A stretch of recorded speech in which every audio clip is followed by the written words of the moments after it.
हाय बच्चों, ligand substitution reaction इस video को देखने के लिए आप लोगों को coordination chemistry, coordination compound, ligand, central metal atom ये सारी बातें पता होनी चाहिए।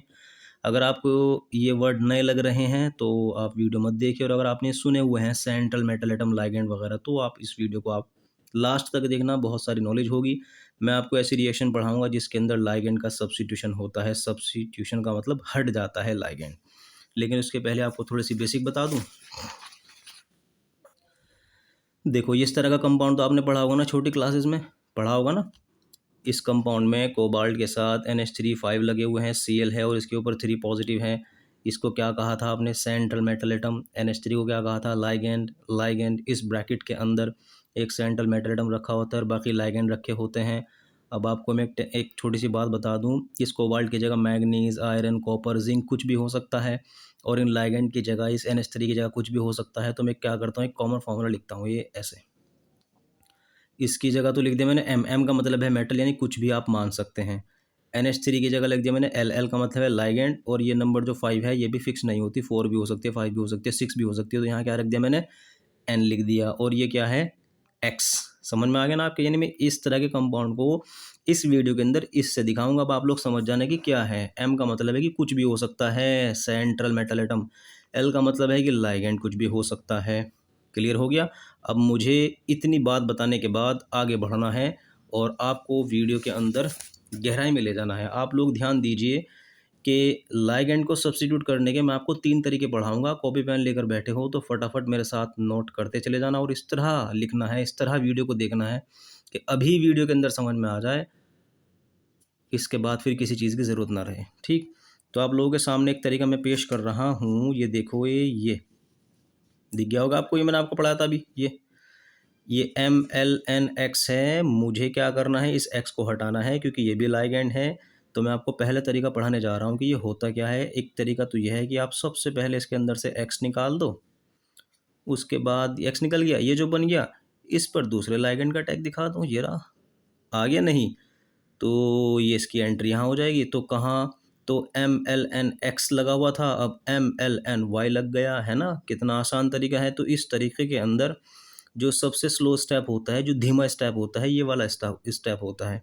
और आप लोग केमिस्ट्री के बच्चे हैं, आप लोगों ने समझा होगा केमिकल काइनेटिक्स चैप्टर के अंदर कि जो रिएक्शन का सबसे स्लो स्टेप होता है उसी से रिएक्शन की स्पीड पता लगाते हैं। तो मैं इस पहले स्टेप को क्या बोलूँगा? Rate determining step. ठीक है? और इसके अंदर कौन सी ऐसी चीज़ है जिसके ऊपर पूरी रिएक्शन का रेट डिपेंड कर रहा है? वो ये है। तो ये एक तरीके से इसके ऊपर डिपेंड कर रहा है। और अगर मैं आपको थोड़ा सा और फोकस कराऊं, तो इस पूरे के अंदर पहले X निकल गया, फिर इस पर जो चीज़ बनी थी, इस पर Y का अटैक हो गया, ये बन गया। तो इस मैकेनिज्म को ये नाम दिया जाता है डिसोशिएटिव मैकेनिज्म। डिसोसिएशन आपने वर्ड सुना होगा। डिसोसिएशन का मतलब होता है टूट जाना। जैसे NaCl पानी में डलते दो चीज़ में टूट जाता है, Na पॉजिटिव Cl नेगेटिव। इसी तरीके से इसको मैं डिसोशिएटिव मैकेनिज्म इसलिए बोल रहा हूँ क्योंकि पहले स्टेप में डिसोसिएशन हुआ, X अलग टूट गया, ये अलग टूट गया, और उसके बाद ये जाकर अटैक कर गया। तो इस मैकेनिज्म को आप याद रखना। मैकेनिज्म ख़त्म हो चुका, और इस रिएक्शन के जो रेट ऑफ रिएक्शन है, जो इस रिएक्शन की काइनेटिक्स है, वो है rate of reaction directly proportional MLNX। इसके ऊपर डिपेंड करता है रेट ऑफ रिएक्शन। तो केमिकल काइनेटिक्स आपको पता लग गई। डिसोशिएटिव मैकेनिज्म क्या होता है ये भी आपको पता लग गया। पहले स्टेप में ये ब्रेक हो जाएगा। पहले स्टेप में जो भी कुछ बनेगा उसके ऊपर अटैक हो जाएगा दूसरे लाइगैंड का, दूसरे स्टेप में। क्लियर? अब एक तरीका और मैं आपके सामने लेकर आ रहा हूँ, ये भी आप लोग ध्यान देना। बच्चे तो आप लोग हो नहीं। ये देखो, ये है MLNX। एक तरीका ये है कि आप जैसे ऊपर कर रहे थे ना, उसको X को निकाल रहे थे, यहाँ मत करो, ये Y को एक ऐड कर दो उसी के अंदर। ये देखो, MLNXY आ गया। उसके बाद इसी को उठाना है सेकंड स्टेप के अंदर, और इससे क्या बाहर निकाल देना है? X। तो देखो, बना तो अब भी वही जो ऊपर बन रहा था, लेकिन तरीका थोड़ा अलग है। इसके अंदर ये जू को तू जाकर इसके अंदर ऐड हो गया। ये टूटा नहीं, बल्कि ये ऐड हो गया, इसका एसोसिएशन हुआ है। इसको पता क्या बोलते हैं? इसको बोलते हैं एसोसिएटिव मैकेनिज्म। ये रहा, देखो, एसोसिएटिव मैकेनिज्म। तो आपको डिसोसिएटिव मैकेनिज्म और एसोसिएटिव मैकेनिज्म में फ़र्क नज़र आया है ना? उसमें पहले डिसोसिएशन हुआ था, इसमें पहले एसोसिएशन हुआ है, जुड़ गया, वो टूटा था। बाकी तो आंसर तो वही आया जो आप लोग सुनते हुए आ रहे थे। क्लियर? और ये मैं आपको बता दूं, ये जो मैकेनिज्म है ये बहुत हेल्पफुल होता है स्क्वायर प्लेनर कॉम्प्लेक्स के अंदर। स्क्वायर प्लेनर कॉम्प्लेक्स बताऊं, ऐसे होते हैं, इनकी स्ट्रक्चर ऐसी बनती है। इसमें मेटल बीच में होता है, यहाँ लाइगेंड, यहाँ लाइगेंड, यहाँ लाइगेंड, यहाँ लाइगेंड। क्लियर हो गया। तो ये वाला मैकेनिज्म अक्सर एसोसिएटिव मैकेनिज्म वाला ये स्क्वायर प्लेनर कॉम्प्लेक्स के अंदर होता है। ठीक, इस मैकेनिज्म का एक प्रूफ भी है मेरे पास। देखो NiCN(4) 2 नेगेटिव, ये एक स्क्वायर प्लेनर कॉम्प्लेक्स है। यहाँ निकल रखना CN क्या किया मैंने, एक और CN को ऐड किया, ऐसा कार्बन लिया उसके अंदर जिसका एटॉमिक मास कितना था 14, यानी कार्बन का एक आइसोटॉप लिया। उसने क्या किया, इसमें एंट्री की, ठीक उसी तरह जिस तरह वाई एंट्री कर रहा था, ये देखो। ठीक, और एंट्री करने के बाद क्योंकि यहाँ पर 2 नेगेटिव था तो यहाँ पर क्या हो जाएगा, 3 नेगेटिव हो जाएगा, क्योंकि इसके अंदर एंट्री हो चुकी थी तो 3 नेगेटिव हो जाएंगे। क्लियर। अब ये क्या होगा, ये तो एज इट इज़ डटा रहेगा, ये बाहर निकल जाएगा। ये देखो, बात समझ में आई या नहीं। यानी ये ऊपर वाला ही मैकेनिज्म है, बस मुझे थोड़ा खतरा हो रहा था कभी आप M की जगह क्या समझ बैठो। M की जगह कोई भी मेटल ले सकते हो, निकल ले लिया फिलहाल तो मैंने, और इस L की जगह CN4 ले लिया, कोई प्रॉब्लम नहीं है। क्यों, क्योंकि अगर ये L और X दोनों को CN मान लूँ और इस N की जगह 3 रख दूँ तो 3 CN हो जाएंगे, और एक CN ये रखा हुआ है, हो तो गया 4 ही ना। वो तो मैं X जानबूझ के दिखा रहा था ताकि आपको समझ में आ जाए कि हाँ Y निकल गया और वो X निकल गया, Y आ गया। ठीक है, क्योंकि ये L और X सेम भी हो सकते हैं और डिफरेंट भी। आपको समझाने के लिए मैंने L और X को अलग अलग लिखा है, वरना ये भी है आपको एग्जाम्पल मैंने बहुत अच्छी तरीके से बता दिया। क्लियर हो गया। ये पूरा का पूरा स्क्वायर प्लेनर कॉम्प्लेक्स था, इसके अंदर इसका एडिशन हुआ तो मैंने इसको पूरे के पूरे को नाम दिया एसोसिएटिव मैकेनिज्म। एक तरीका और देखो मेरे पास फिर से वही कंपाउंड आ गया MLNX, यहाँ Y लगा हुआ है। अभी तो मैं आपको दो तरीके पढ़ा चुका था कि पहले X निकलेगा, Y ऐड हो जाएगा डिसोशिएटिव, या फिर Y ऐड होगा इसके अंदर एज इट इज़, उसके बाद X निकल जाएगा एसोशिएटिव। एक तरीका और है, एक तरीका यह है कि X का निकलना और Y का आना एक साथ होगा। ये देखो, ये जा रहा है X दूर, वो आ रहा है Y। ठीक है, ये आपका क्या है, इंटरमीडिएट है या ट्रांजिशन स्टेट है, इसको आप कह सकते हो ट्रांजिशन स्टेट। और उसके बाद फिर वही प्रोडक्ट बन जाएगा जो आपको मैं स्टार्टिंग से पढ़ाता हुआ MLNY। आया नहीं, वही हर बार यही आ रहा है, तीसरा तरीका है आपका। और इस तरीके को कहा जाता है इंटरचेंज मैकेनिज्म। इसमें इंटरचेंज हो जाते हैं ये सिर्फ आपस में, कोई स्टेप वगैरह का सिस्टम नहीं है कि एक स्टेप दूसरा स्टेप, सब कुछ एक ही स्टेप में होगा, वाई का आना और एक्स का निकलना। ठीक, इसको बोलते हैं इंटरचेंज मैकेनिज्म। तीनों के तीनों मैकेनिज्म आपने नोट कर लिए, ये बहुत अच्छा एग्जाम्पल है, इससे अच्छा एग्जाम्पल नहीं हो सकता। बस आपको एग्जाम में परेशानी कहाँ होगी, एम की जगह Fe, कोबाल्ट, कॉपर ये आ सकते हैं और बाकी इनकी जगह कुछ और आ सकता है। क्लियर हो गया। तो मैं आपको कॉमन चीज़ पढ़ा कर चल रहा हूँ। अब मैं इनको एग्जाम्पल की तरह यूज़ करूँगा, कहे मैं स्क्वायर प्लेनर कॉम्प्लेक्स में और ऑक्टाहेड्रल कॉम्प्लेक्स में, इसके लिए तैयार रहना। तो हम सबसे पहले पढ़ेंगे अब ligand substitution in square planar complex. ठीक, अब तक मैंने आपको जो पढ़ाया था वो मैकेनिज्म के तरीके थे, अब मैं आपको मैकेनिज्म स्पेशल तौर पर स्क्वायर प्लेनर कॉम्प्लेक्स में पढ़ा रहा हूँ। और स्क्वायर प्लेनर कॉम्प्लेक्स की शेप मैंने आपको ऐसी बताई थी, जिसमें एक मेटल होगा। अच्छा, ये है L, आप ऐसे भी कर सकते हो, ये L और ये L डिफरेंट रख दो कि A, B मर्जी है, लेकिन स्क्वायर प्लेनर कॉम्प्लेक्स के लिए 4 लाइगेंड का होना ज़रूरी है। यानी आप कॉमन एग्जांपल ये ले सकते हो, Ma2B2, ये सेंट्रल मेटल एटम है, इसके साथ 4 लाइगेंड्स अटैच हैं और इसकी स्ट्रक्चर कैसी होगी, कुछ ऐसी होगी। क्लियर। अब आप लोग क्या करोगे, जाहिर सी बात है A B इस तरीके से है ना, तो एक को हटाना है, वो चाहे ये बलि चढ़ जाए, ये बलि चढ़ जाए, इसको हटाना है और इसकी जगह दूसरा लेकर आना है। ठीक है, मैं आपको पूरा मैकेनिज्म समझा दूंगा, लेकिन लास्ट में पूछूंगा ये मैकेनिज्म किसको फॉलो कर रहा था, एसोसिएटिव, डिसोसिएटिव या इंटरचेंज। याद रखना, आपसे पूछूंगा मैं और फिर आंसर ही बताऊंगा। ये वाई आ गया, वाई इसके अंदर एज इट इज़ ऐड हो जाएगा, आ गया भाई यहाँ पर। इसके स्ट्रक्चर में कोई बदलाव नहीं आया, 4 की जगह कितने हो गए, 5 लाइगेंड हो गए। ठीक, इस स्ट्रक्चर को अगर आपने नहीं सुना है तो अब सुन लीजिए।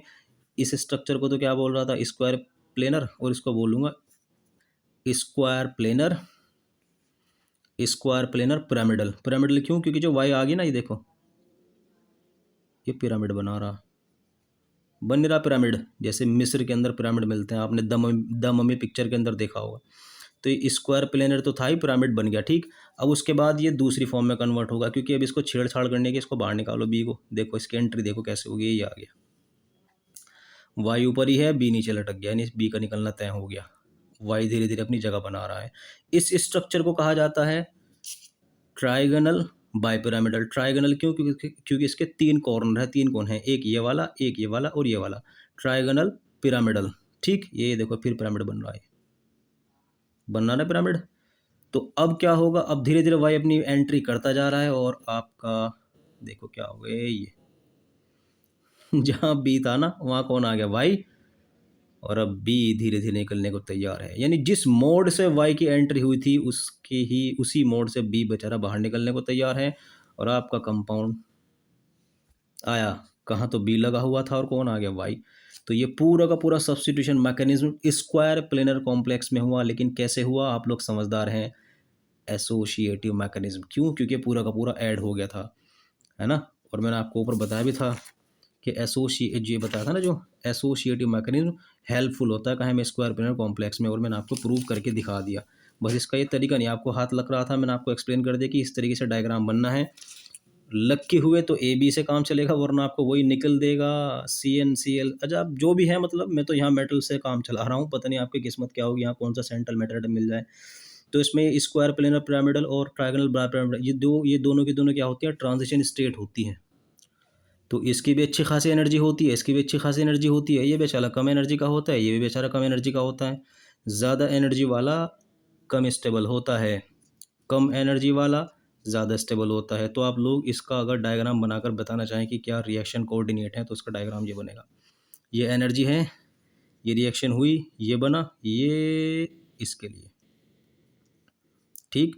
उसके बाद ये इसके लिए। अब धीरे धीरे क्या हो रही है, रिएक्शन होने जा रही है और स्टेबिलिटी की तरफ बढ़ रहे हैं। तो ये देखो नीचे जा रहा हूँ मैं, नीचे नीचे नीचे, यहाँ एनर्जी क्या हो गई, कम हो गई। ये रही एनर्जी क्या हो गई, कम। किसकी हुई, प्रोडक्ट की।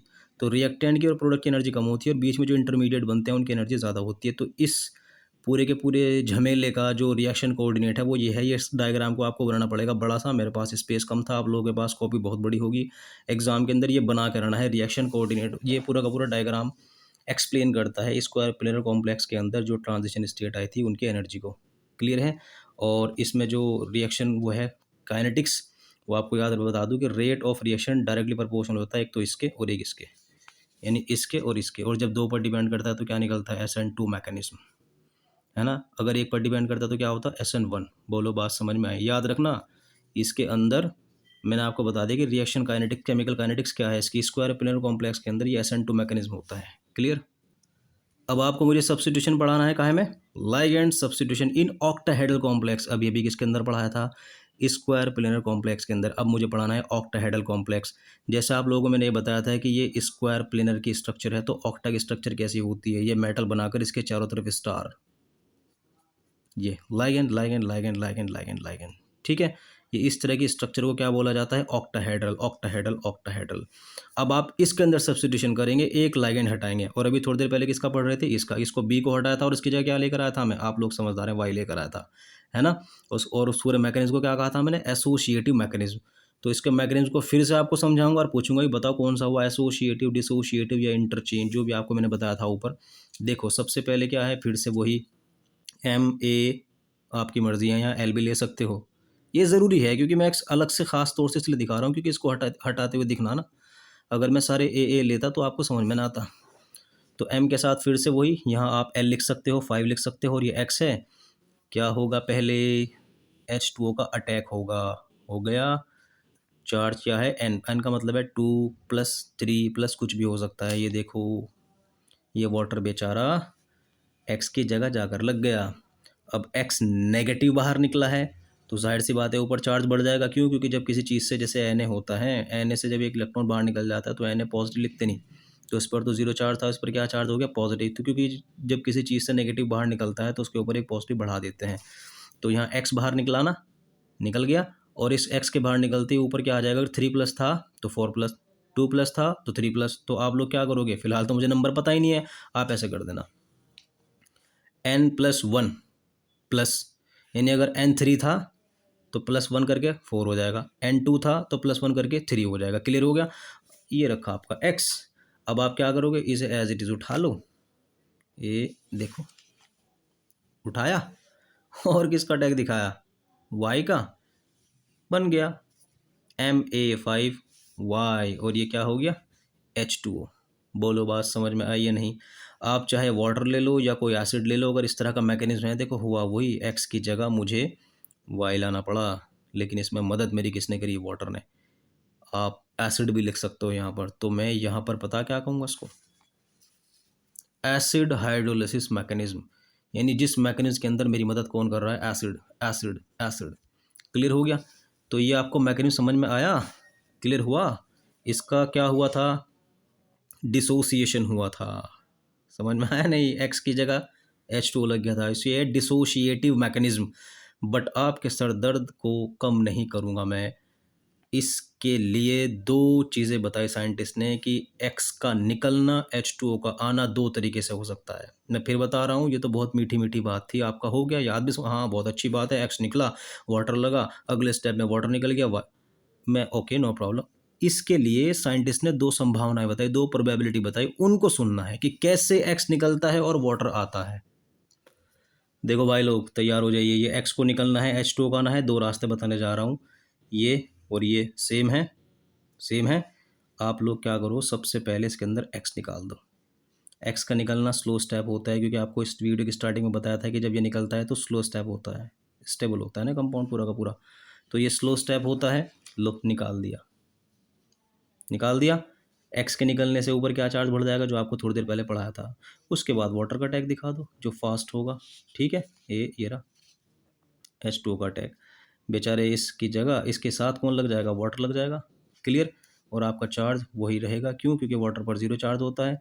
ये पूरी रिएक्शन SN1 होती है, SN1 होती है क्योंकि रिएक्शन सिर्फ एक के ऊपर डिपेंड करती है, वो है ये वाली, इसके ऊपर डिपेंड करती है रेट ऑफ रिएक्शन, क्लियर। तो जो मैंने आपको ऊपर बनाकर दिखाया था ये वाला बना, तो यही है ना। एक रास्ता और है, इस पे भी आप दिमाग लगाओ, ये एक रास्ता कौन सा है, ये वाला। या तो पहले वाटर का ऐड कर दो, एक्स को ना निकलने दो, वाटर को ही ऐड करो, हो गया ये ठीक है, ठीक है, हो गया ऐड। अब आप समझदार हो, क्या होना है, एक्स को निकलना है, निकल चुका, ये देखो, ठीक है। आई बात समझ में, नहीं तो ये क्या हो जाएगा, N+1 और एक तो चार्ज ऑटोमेटिकली बढ़ाया जाएगा। ये जो मैकेनिज्म था ये वाला, समझ गए होंगे, डिसोसिएटिव मैकेनिज्म, क्योंकि पहले एक्स डिसोशिएट हो गया निकल गया, और ये वाला मैकेनिज्म एसोसिएटिव। इसका मतलब ये हो गया कि ऑक्टाहेड्रल कॉम्प्लेक्स के अंदर दोनों मैकेनिज्म पॉसिबल है, डिसोशिएटिव और एसोसिएटिव। लेकिन एक बात है, जो ये बना वो ये बना और यही यहाँ बना हुआ था। मैंने आपको ये तो वादा किया था कि मैं आपको जो पढ़ाऊँगा, कि पहले तो आपने क्या किया था, यहाँ पर एक्स को निकाला था, वाटर को ऐड कर दिया था, अगले स्टेप में वाटर को हटाया था, वाई को ले आए थे। लेकिन आप लोग दिमाग लगाओ कि इस पहले पहले स्टेप की दो संभावनाएं, दो प्रोबेबिलिटी हैं, या तो ऐसे हो जाए कि पहले एक्स निकले फिर वाटर ऐड हो जाए, या फिर वाटर ऐड हो, ये एज इट इज़ रिएक्शन रहे, उसके बाद वाटर निकल जाए। ये दो रास्ते थे। इसके लिए आपको याद रखना है, ये है SN2 मैकेनिज्म, क्योंकि इसके अंदर दोनों पर डिपेंड करता है, इस पर भी और इस पर भी, रेट ऑफ रिएक्शन। टू का मतलब यही होता है, और अगर एक पर ही डिपेंड कर रहा है तो ये होगा। बोलो बात समझ में आई या नहीं, ठीक। तो मैंने आपको इसके तरीके पढ़ाए कि कितने तरीके से ये हो सकता था। बाकी जब एक बार ये बन जाएगा तो फिर तो अगला स्टेप है ही, वो तो आई अटैक करने के लिए खड़ा रहेगा। समझ रहे हैं ना, मुद्दा मेन ये था कि ये किस तरीके से हो रहा है। अगर मैं इस वाटर की जगह लेकर आ जाऊं OH OH OH, याद रखना वो जो मैं आपको पढ़ा रहा था ना, ये एसिड हाइड्रोलिसिस मैकेनिज्म कहकर, यही हो जाएगा base hydrolysis mechanism. Same H2O की जगह क्या लेकर आना है, सिर्फ OH लेकर आना है। ये जो है ये एसिड हाइड्रोलिसिस मैकेनिज्म था। क्लियर हुआ आपको। देखो मैंने आप लोगों की आसानी के लिए क्या किया है, ये M ये M ये A5 X की जगह X रख दिया, यहाँ 2 पॉजिटिव लिख दिया, मर्जी है, N भी लिख सकते हो। 2 पॉजिटिव क्यों लिख रहा हूँ ये आपको बता दूंगा। यहाँ वाटर की जगह मैं आपको, मैंने भी थोड़ी देर पहले बताया ना कि वाटर की जगह अगर मैंने OH नेगेटिव ले लिया और ले रहा हूँ, ये देखो OH नेगेटिव, जैसे यहाँ वाटर ऐड हुआ था, समझदार हुआ आप, वाटर ऐड हुआ था, एक्स निकला था, ये देखो ये स्लो स्टेप होगा। ऑफ कोर्स आपको याद रखना है कि पहला स्टेप स्लो ही होगा। ये देखो एक्स की जगह एक्स के साथ कौन आ गया, आ गया। अब नेक्स्ट स्टेप में क्या होना है, उसको बाहर निकल जाना है, निकल गया, ये रहा। जैसे यहाँ M A5 वहाँ वाटर आया था, यहाँ कौन आ गया, OH। समझ में आई बात आपको। इस रिएक्शन को मैं कहूँगा, वह ऊपर तो कह रहा था एसिड हाइड्रोलिसिस, इसको कहूँगा बेस हाइड्रोलिसिस। ये रहा बेस हाइड्रोलिसिस। बात समझ में आई या नहीं, ठीक। M की जगह आपको कोबाल्ट रखना है यहाँ पे, और अगर कोबाल्ट रख दोगे ना, और वो भी कैसा, 3 पॉजिटिव वाला, तब आप यहाँ 2 पॉजिटिव लगाना। और ए की जगह क्या लिखना है, NH3 अमोनिया, कितने हो जाएंगे 5। इसकी जगह क्या लिखना है, हेलोजन। ठीक है। अब देखो ये जो OH की एंट्री अंदर हुई थी ना, इस पर भी नेगेटिव था और इसकी एंट्री हो रही है, ये भी नेगेटिव है। तो कुल मिलाकर नेगेटिव आने की वजह से 2 पॉजिटिव से क्या लिखा था मैंने, 1 पॉजिटिव। क्लियर हो गया। अगर आप ये चीज़ नहीं लिखते तब आप पूरी तरह आज़ाद हो कि हाँ N पॉजिटिव है, N+ लिख कर चलो। लेकिन मैंने लास्ट में बताया कि इस M का A का क्या मतलब है, तो इस वजह से मुझे यहाँ पॉजिटिव लगाना पड़ा, 2 पॉजिटिव। क्लियर हुआ आपको या नहीं? यह है बेस हाइड्रोलिसिस मैकेनिज्म। उसके बाद इसके अंदर भी सेम क्वेश्चन है कि भाई रेट ऑफ रिएक्शन किस पर डिपेंड करेगा, रेट ऑफ रिएक्शन कॉम्प्लेक्स पे भी डिपेंड करता है और OH पे भी डिपेंड करता है। तो कुल मिलाकर क्या हो गया, ये SN2 मैकेनिज्म हो गया। बोलो बात समझ में आई या नहीं? जब जब 2 पर डिपेंड करेगा SN2 और 1 पर डिपेंड करेगा तो SN1। क्लियर हुआ आपको? अब फिर से वापस आ जाओ। ठीक है। इसका जो मैंने आपको थोड़ी देर पहले बताया था कि भाई ये जो फर्स्ट स्टेप है ये वाला, इसके 2 तरीके हैं। एक्स का निकलना, H2 का ना, 2 तरीके से हो सकता है। या तो एक्स निकल जाए, लाइगेंड के नंबर 5 रह जाएंगे, या फिर एक्स ना निकले, H2O ही ऐड हो जाए, ये लाइगेंड के नंबर कितने हो जाएंगे, 7, 5, 6, 7। तो इन दोनों का आपको पूरा डायग्राम पता होना चाहिए। जैसे आपको ये चीज़ बताई थी ना मैंने डायग्रामेटिकली, कि इस तरीके से चीज़ होती है, ये हुआ, ऐड हुआ। तो इस तरह का डायग्राम अभी तो मैंने आपको काहे में पढ़ाया था, स्क्वायर प्लेनर कॉम्प्लेक्स में। तो इस तरह का डायग्राम इसके अंदर भी तो बनना चाहिए ना, ऑक्टाहेड्रल कॉम्प्लेक्स में। भाई आपको मैं मैकेनिज्म पढ़ा रहा हूँ तो इसका डायग्राम भी तो बनना चाहिए ना। तो ये तो चीज़ मैंने ऐसी बता दी, ये अब इसको डायग्रामेटिकली कैसे एक्सप्लेन करूँ? देखो दिमाग लगाओ। देखो ये है पहला केस, इसके अंदर मैं एज इट इज़ ऐड करूँगा कोई चीज़। ये ऑक्टाहेड्रल कॉम्प्लेक्स है, क्योंकि मैंने आपको थोड़ी देर के अंदर, थोड़ी देर पहले पढ़ाया था कि ऑक्टाहेड्रल कॉम्प्लेक्स के अंदर क्या बनता है, स्टार बनता है, बन गया। ठीक। अब मुझे क्या करना है, इस एक्स को निकालना है। जानबूझ के मैंने एक्स लिखा है यहाँ पर क्योंकि ए लिख देता फिर आपको मैकेनिज्म समझाना मुश्किल हो जाता। तो यहाँ पर वाई आया, वाई को मुझे पूरी तरीके से ऐड कर देना है। तो 6 तो लाइगेंड पहले लगे हुए थे, वाई के आने पर क्या हो जाएगा, 7 हो जाएंगे। ये देखो ये इंटरमीडिएट बना। और ये कितने कॉर्नर है इसके, 1 2 3 4 5, पेंटागनल बाय पिरामिडल, ये पिरामिड बन रहा। एक पिरामिड ये रहा, एक पिरामिड ऊपर है और एक पिरामिड क्या है, नीचे। तो ये बन गया पेंटागनल बाय पिरामिडल। और उसके बाद जब वाई ने अपनी पोजीशन ले ली, जाहिर सी बात है क्या होगा, अब इस एक्स को निकलना है, क्योंकि यहाँ जो भीड़ हो चुकी, तू निकल, तेरी जगह मैं आ रहा हूँ। और फिर से कॉर्नर कितने हो जाएंगे, 1 2 3 4, बस, क्योंकि एक्स निकलने को तैयार है। ये -x का मतलब एक्स निकल के, और आपका कंपाउंड क्या बना, ये बन गया। ठीक है। बोलो बात समझ में आई या नहीं? इसको क्या बोलूँगा, एसोसिएटिव मैकेनिज्म, जिसके अंदर भी मैंने आपको थोड़ी देर पहले पढ़ा था कि वाटर ऐड हो जाएगा, बताया था ना थोड़ी देर पहले। अच्छा, एक तरीका था कि वाई ऐड ना हो, एक्स निकले, बताया था ना मैंने भी थोड़ी देर पहले। तो इसका भी तरीका सुन लो। ये देखो, ये रहा आपके पास फिर से वही कंपाउंड, ये एक्स लगा हुआ है। इस बार मैं इसको वाई को जैसे ऐड कर रहा था, यहाँ ऐड नहीं करूँगा, बल्कि पहले एक्स को निकालूंगा। और निकालने के बाद 2 तरीके हैं, या तो फिर से वही, समझ गए होंगे, square planar pyramidal, trigonal bi pyramidal, क्योंकि इसके अंदर लाइगेंड 5 है, 1 2 3 4 5, 1 2 3। जब 5 लाइगेंड होते हैं ना, तो वहाँ 2 ही चांस बनते हैं, ये तो square planar complex, square planar pyramidal, या ट्राइगनल बाई पिरामिडल, क्योंकि 5 हो गए ना यहाँ पे। तो ये जो मैं आपको मैकेनिज्म पढ़ा रहा हूँ, ये एक्चुअली ऑक्टाहेड्रल का है। ये ऊपर वाला मैकेनिज्म था कि पहले, सॉरी, ये ऊपर वाला मैकेनिज्म था कि वाई ऐड होगा, इंटरमीडिएट बनेगा, और उसके बाद एक्स निकल जाएगा। ये है पहले ही एक्स निकल गया। अब उसके पास 2 ज्योमेट्री की पॉसिबिलिटी है, या तो वो स्क्वायर प्लेनर पिरामिडल हो जाए, या फिर ट्राइगनल बाय पिरामिडल हो जाए। उसके बाद एंट्री किसकी होनी है, ऑफ कोर्स वाई की होनी है। लो फिर बन गया कंपाउंड। जैसा ऊपर बना था ऐसे ही नीचे बना तो वही ना, लाइगेंड के नंबर 5 6 दिए, लाइगेंड के नंबर 5 6 दिए। तो ये मैंने आपको जो मैकेनिज्म पढ़ाया ना, ये उसका मैकेनिज्म था जो थोड़ी देर पहले मैं वाटर का केस पढ़ा रहा था, कि वाटर 2 तरीके हैं, या तो एक्स निकल जाए, वाटर आ जाए, या फिर यह है कि वाटर भी आ जाए और एक्स बाद में निकल जाए। तो उसका मैकेनिज्म पढ़ाया, एक तरीके से डायग्राम बनाकर दिखाया मैंने ऑक्टाहेड्रल कॉम्प्लेक्स में होने वाले सब्स्टिट्यूशन रिएक्शन का। और सबसे पहले जो पढ़ाया था मैंने, ये वाला, ये जो मैकेनिज्म था ये उसमें था, क्या नाम है, स्क्वायर प्लेनर के अंदर स्टार्टिंग में पढ़ाया था बिल्कुल आपको मैंने। बोलो क्लियर हुआ? अब आपको इतनी बात समझाने के बाद एक मैकेनिज्म और देखो, इसके अंदर यहाँ कोबाल्ट है, वही ML5 जो आपको मैंने पढ़ाया था। लेकिन आज अब मैं क्या कर रहा हूँ, M की जगह कोबाल्ट ले रहा हूँ, लाइगेंड की जगह NH3 ले रहा हूँ, और ये आपका हेलोजन है। अब क्या होगा, एक मैकेनिज्म और है इसके अंदर, ये OH नेगेटिव आता है। ये डायरेक्ट तो अटैक करता नहीं, बल्कि बाहर अटैक करता है। और NH3 कितना है यहाँ पर, 5 है ना। एक NH3 का ये क्या करता है, H ले लेता है, और ये हो जाता है NH2 नेगेटिव, और ये भाग जाता है H2 बन के। ठीक। ये क्या है, एसिड। क्यों? क्योंकि इसने H पॉजिटिव दिया। और ये क्या है? बेस। क्यों? क्योंकि H पॉजिटिव ले सकता है। आप सबको मालूम है कि H पॉजिटिव देने वाले एसिड और H पॉजिटिव लेने वाले बेस। ठीक। और ये एसिड है, ये बेस है, इन दोनों में कहीं का फ़र्क है? सिर्फ H पॉजिटिव का।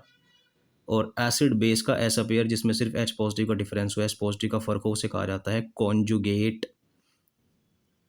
Conjugate acid base pair. याद रखना, ये दोनों के दोनों कॉन्जुगेट एसिड बेस पेयर हैं, क्योंकि इन दोनों में H पॉजिटिव का डिफरेंस है। ये H पॉजिटिव निकाल कर एसिड बन गया, ये H पॉजिटिव लेकर फिर से यही बन सकता है। इसका मतलब H पॉजिटिव लेने की एबिलिटी है, तो ये बेस हो जाएगा। क्लियर? तो ये OH नेगेटिव बाहर के बाहर ही क्या करता है? NH3 का, क्योंकि ये 5 है, एक NH3 पर अपना हाथ डालता है और कहता है चल बाहर निकल। और ये देखो क्या होगा, NH3 कितने हो गए? 4, और वो NH2 कितना हो गया? नेगेटिव। अब नेगेटिव अंदर बढ़ गया, तो ये जो 2 पॉजिटिव था कितना हो जाएगा? 1 पॉजिटिव। बोलो बात समझ में आई नहीं? ठीक। उसके बाद नेक्स्ट स्टेप में क्या होगा? ये आपका वाटर मॉलिक्यूल बन गया। नेक्स्ट स्टेप के अंदर देखो क्या हो रहा। नेक्स्ट स्टेप में ये निकल गया बाहर, और ऊपर कितना चार्ज बढ़ गया? 2 पॉजिटिव, क्योंकि एक पॉजिटिव था ना, तो यहाँ पर कौन आएगा? यहाँ पर X निकल जाएगा और इसके ऊपर पॉजिटिव चार्ज बढ़ जाएगा, और नेक्स्ट स्टेप के अंदर किसका अटैक हो जाएगा? HOH का। तो ये जो आपका मैकेनिज्म है, इसके अंदर ये 4, ठीक, फिर से क्या हो जाएगा? 5। क्यों? क्योंकि NH2 को बीमारी थी कि मेरे ऊपर इसने कमबख्त ने नेगेटिव चार्ज बढ़ा दिया, ला अपना पॉजिटिव दे। तो ये NH2 नेगेटिव जो थोड़ी सी टाइम के लिए बना था, ये इसका H पॉजिटिव लेकर NH3 बनकर NH3 4 से क्या हो जाएगा? NH3 5, और इस बहाने इसकी भी एंट्री हो जाएगी OH की, और आ गया, ये आ नहीं गया OH। बात समझ में आई? ये पूरा का पूरा बेस हाइड्रोलिसिस मैकेनिज्म था, लेकिन इसके अंदर स्पेशल टाइप का काम हुआ जो अब से पहले मैंने इस वीडियो के अंदर नहीं पढ़ाया था। वो क्या हुआ कि इसने NH3 को काहे में कन्वर्ट कर दिया था? NH2 को। इसलिए मैं इस मैकेनिज्म को, देखो अभी थोड़ी देर में इसके, ये इस रिएक्शन को बोलते तो हैं SN1, लेकिन इसका दूसरा नाम ये भी है कॉन्जुगेट बेस मैकेनिज्म। क्यों? क्योंकि इसके अंदर NH3 का क्या बना था? NH3 का कॉन्जुगेट बेस बन गया था, बना था ना NH2।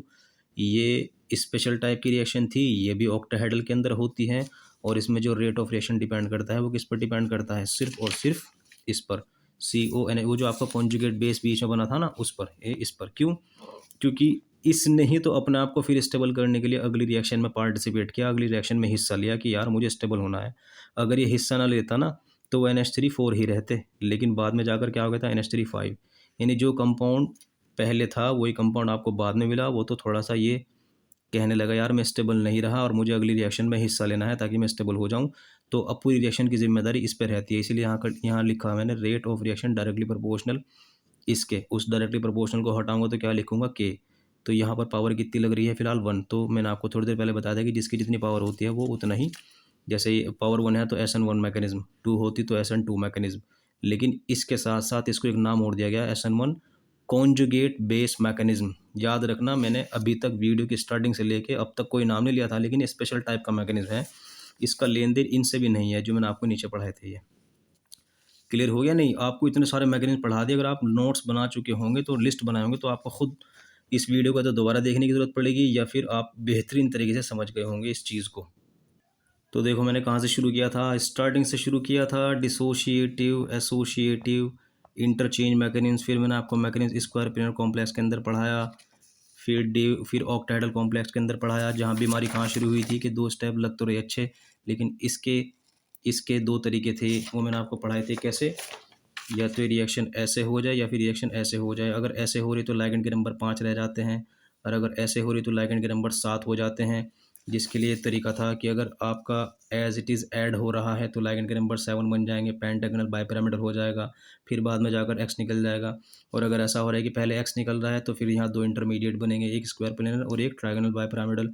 कंपाउंड यहाँ भी ये बना, कंपाउंड यहाँ भी ये बना। ये जो कंपाउंड थे ना ये वाले, ये यही तो थे जो आपको पढ़ाए थे ये वाले, यानी वाटर का ऐड होने में ये तो है। देखो ये एम के साथ 5 और 6, एम के साथ 5 और 6, 5 और 6, यहाँ वाई की जगह आप वाटर ले सकते हो, कुछ भी ले सकते हो। ठीक, उसके बाद जो लास्ट की टेंशन थी वो ये वाली थी जो मैंने आपको स्पेशल तौर पे पढ़ाई। इसका मतलब इसका अलग नाम है, इसको नाम यही दिया गया है कॉन्जुगेट बेस मैकेनिज्म। ठीक है, उम्मीद करता हूँ कि आप लोगों को वीडियो समझ में आई होगी। कमेंट सेक्शन में मुझे ज़रूर बताएं, और आपके नोट्स तो मैंने अच्छी तरीके से तैयार करा दिए होंगे, इसकी तो गारंटी है। अगर आप कॉपी पेन लेकर ना बैठे हों तो अलग बात है। Thank you.